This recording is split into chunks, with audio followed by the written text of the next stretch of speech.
Welcome to another episode on Mother's Haven podcast.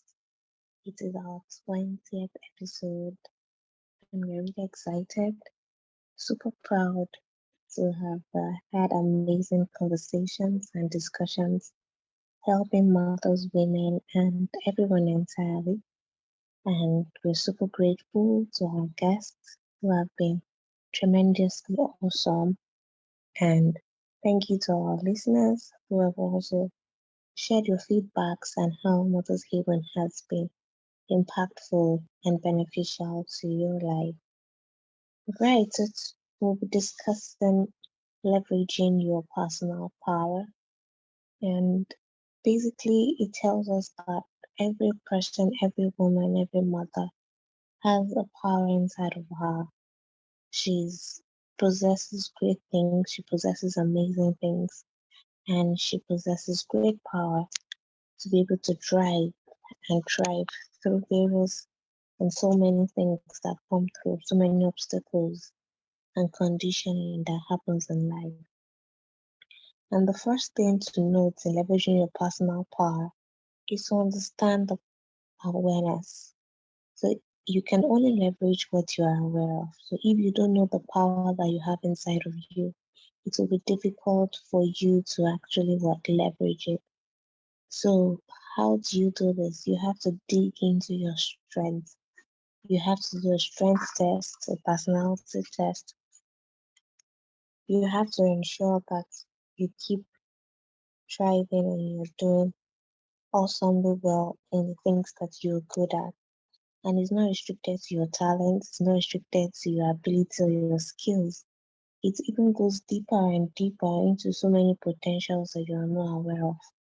And you won't even be able to scratch the surface until you actually try to find out. So there are so many psychometric strength tests out there, so many personality tests that you could actually do, and it will enable you to become better version of yourself and be able to use the power that you have inside of you. And interestingly, there are so many strengths that you have that people have shamed you into believing that there are weaknesses. For example, you have a child who is outspoken, who has very good control over how they speak, and they are very articulate and excellent in speaking. But yet, because the child speaks so much, you hear the parents say you talk too much, and then the strength becomes what? Strength shamed, because the person begins to feel that they cannot do better than they are. So it's actually important that you know your strength and you understand that you're not what? Strength shamed. Alright, so the next thing we're going to be talking about is the ability to actually make sustainable and quality network and friends in your family. Now, doing this will actually help you to bring out that personal power that you have inside of you, especially if you have the right family to cultivate it.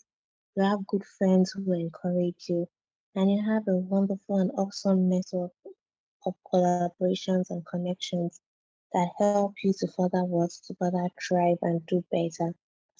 So basically, if you still have that friend who makes you feel less than you are, who makes you feel that your ideas are not valid, who makes you feel that you're not strong in yourself, it's high time you begin to declutter your friends. Begin to look into your wardrobe of friends and see who has to go, which clothes do I have to give out, which clothes do I have to wear less, which basically means who do I have to spend less and less and less time with, and who do I have to invest in to be able to spend more time and to be able to drive at what I actually need to drive at.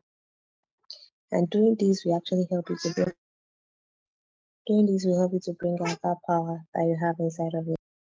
So the third thing is to maximize your vulnerability to your advantage.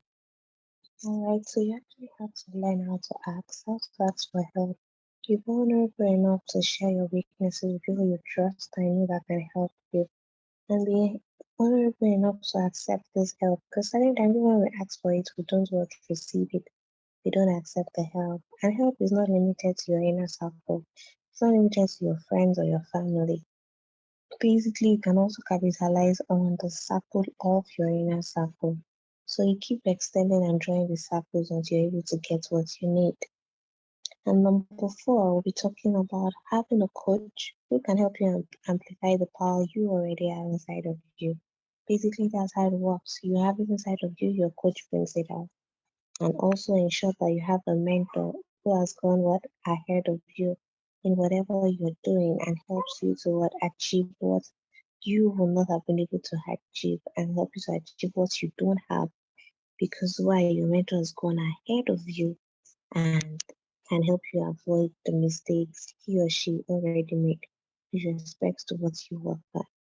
Number five, you have to ensure that you're always conscious of your body because your power also comes from your physical body. It's not restricted to the things that we have in our minds, in our soul, in our spirit, but also our body matters a lot and it's important that what you preserve it, you stay fit and ensure that you maximize that power as well. And don't always expect that your strength will always support you forever, especially if you've not done your due diligence. And this speaks to mothers as well, because of how God has strengthened you to do multiple assignments at various times. They tend to think that this superpower will always and everly be with them.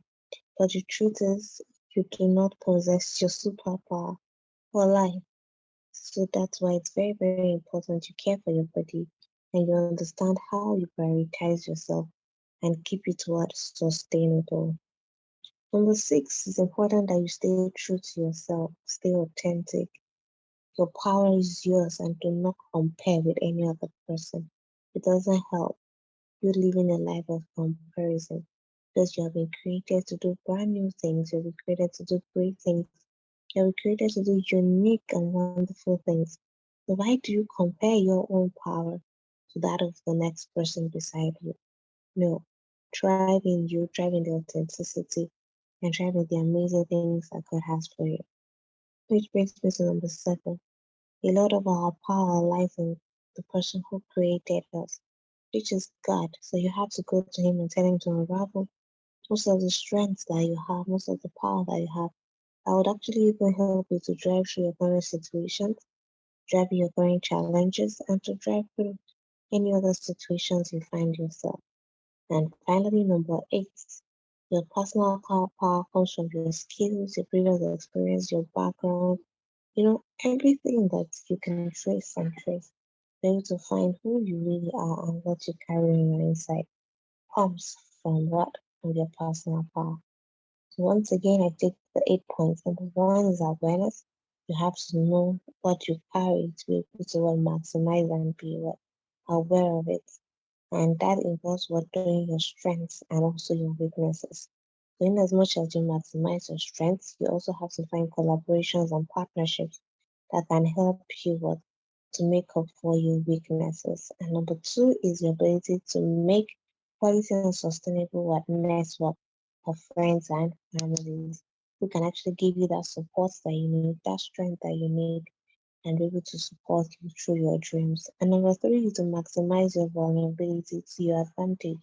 Ensure you are able to ask for help, ensure you're able to seek help, and ensure that you actually receive help. And remember, help is not restricted to your inner circle. Explore the circle of your circle and your circle. Awesome. Number five, simple. Get a coach and a mentor. A coach amplifies the power you have inside of you, and your mentor helps you to use your power rightly while avoiding the mistakes he or she already did. Number five speaks to being conscious and cautious of your body. Basically, if you have not kept your body, you won't be able to maximize the power that you have in your flesh. Number six is authenticity. You have to stay true to yourself. You cannot embark on this journey without what? Authenticity. And seven is to stay true to your God, stay true to your Maker. Let Him guide and direct you on which way to go. And finally, number eight is to understand the secret skills and experience and all the background that your partner has and has probably not shared. And what? Be able to use it to thrive and what? And be better. Even your friends, your co-founders, people who live close to you, you find out that everybody and I mean everybody to understand their strength and their weaknesses. So basically, it's been an awesome time once again, and thank you for sticking to us through 20 episodes. It could only have been you, it could only have been God as well. Thank you so much, and